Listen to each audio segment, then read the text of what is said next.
sobanukirwa imiterere n'imyitwarire y'umuntu ukurikije ubwoko bw'amaraso afite, ibyo dukunda kwita groupe. Abantu bagira amaraso yo mu bwoko butandukanye bitewe n'imiterere y'umubiri wabo ndetse n'ibigize amaraso yabo. Uko amaraso y'abantu atandukanye bituma n'imiterere yabo igenda itandukana. Habaho amoko ane y'amaraso ariyo A, B, O na AB.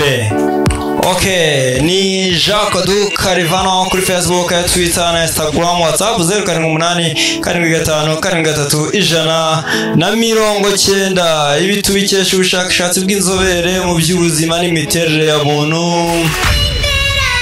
zitsinda ry'ikinyamakuru Santé Dentaire. Gusa birashoboka ko ubuzima umuntu yakuriyemo, amateka ye n'ibindi byagiye bimubaho bishobora guhindura bike muri ibi tugiye kurebera hamwe. Njyewe nakubwiye ko ndi Jacques Dukarivano. Utarakora subscribe, uyu niwo mwanya mwiza kandi ubu nibwo bwami bwiza. Ukora subscribe nabwiye ko ntacyo bisaba, ntibisaba ubutunzi, ntibisaba amafaranga, ntibisaba kuba uri umuzigo uri bwikorere. Just no kuranje subscribe aho ngaho mwibara ritukuru gakoraho, haza akantu kameze nk'inzogera nako kagakoraho kugira ngo ujye ubu wa mbere mu kubona video dushyizeho. Kandi koko ibintu bicano byose ni byakwigisha, ni byakongerera imbaraga mu rugendo, ni byatuma ukomeza intambwe yawe yo gutera imbere, ni byaguha ibitekerezo by'uburyo wakongera ikofi, by'uburyo wakongera ubuzima ubayeho. Ahabu nibwo bwami bwiza. Abafite ubwoko bw'amaraso bwa A ariyo bita groupe A. Abantu bafite amaraso yo mu bwoko bwa A bakunze kugaragaraho intege nke mu bijyanye no kugaragaza cyangwa se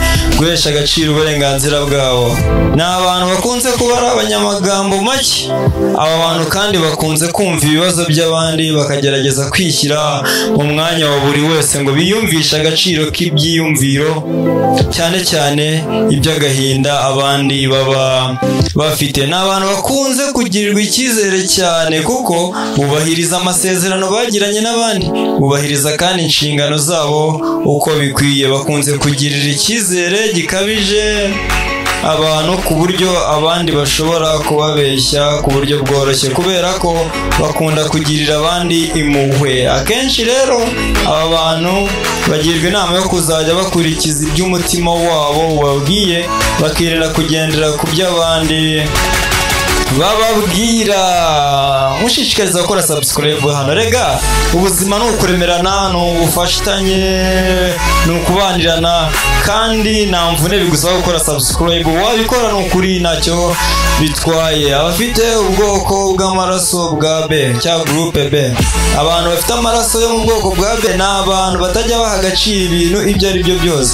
Babanza gushishoza kandi bakezera ibyo babona bifite gihamya, mbese bisobanutse. Ibibazo byose bahuye nabyo batitaye ku buremere bwabyo, bashakisha uburyo bwose bakabikemura, kandi ibi bintu byose babitekereza mu ruhande rwiza gusa. Iyo bagiye ahantu batari basanzwe bahamenyera vuba cyane.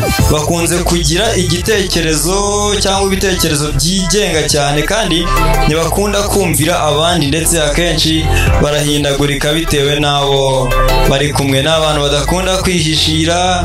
Iyo babonye ikintu kidashimishije ntibatinda kubyerekana. Iyo bakunze ikintu kandi bagiha agaciro gihambaye, bagira umwete cyane kandi bakita cyane ku byo abandi bananiwe. Barasabana cyane ugereranyije n'abafite andi moko y'amaraso. Ntibatinya no kuvugisha umuntu batazi, ndetse bakunze kumenyerana n'abantu bashya mu buzima bwabo ku buryo buboroheye. Bakunda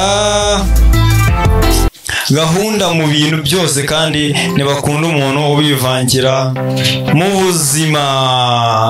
Ni iby'agaciro uruw'agaciro kubura ahangaha kuba udukurikiye.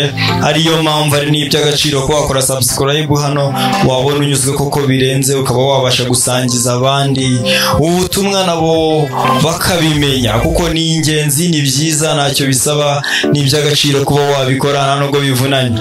Abafite ubwoko bw'amaraso bwa O cyangwa groupe O. Abantu bafite ubwoko bw'amaraso bwa O ni abantu bafungutse. Mbese kumenya icyo batekereza biroroshye, uko bagaragara inyuma akenshi nako baba batekereza. ibi bigatuma bagira inshuti nyinshi. Ikindi kandi aba bantu bakunze kugira inyota yo gutsinda no gutera imbere, kandi n'akazi kabo bagakora bagakunze, biyitaho cyane kandi bagahora basa neza, bakunda kwiha intego. Ibi bigatuma bagera kuri byinshi mu birebana n'imirimo yabo.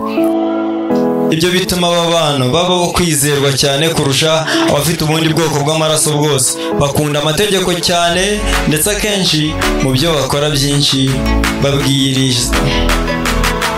Mu byo bakora byinshi babwirisha abandi amagambo ategeka. Mushimiye kuba ukinkurikiye kugeza uno mwanya, mushimiye kuba waramenye Kodu TV, kandi ngusaba ko wakora subscribe hano, wakumva ari ngombwa ari byiza ukaba wanasangiza abandi iyi nkuru, kuko ntacyo bisaba, ntacyo bitwaye, ni ugufata udusegonda dukeya ukuba urabikoze, kandi bikaba ari ingirakamaro kuri njyewe. Bafite ubwoko bw'amaraso bwa A na B cyangwa groupe AB. Abantu bafite ubwoko bw'aya maraso ni bake cyane. Aba bantu ni abahanga cyane kurusha abandi, ni abantu bareba kure, kandi ibikorwa byabo bigahora biri ku murongo ugororotse. Nta buriganya bagira, ntibakunda gutekereza byinshi ku bandi, kandi n'igitekerezo cyabo kiba kiri mu magambo make, mbese kigusha ku ntego batarinze guca hirya no hino. Ntibakunda kujya mu bintu bibakururira ibibazo, kandi ni abantu bagira ibanga ku buryo bukomeye. Mushimiye by'umwihariko kuba wabanye nanjye, mushimiye by'umwihariko kuba wafashe umwanya wawe ngo nkurikire, mushimiye by'umwihariko kuba warakoze subscribe hano, kandi mushimiye kuba ugiye kuyikora niba koko utarayikora hano. Hanyuma shimire n'ukwezi nka source y'iyi nkuru nari kubagezaho. Imana ibamere ibyo mwifuza mu buzima bwanyu, ibaha imbaraga zo kunesha no kugera ku ntego zanyu. Hasta la vista.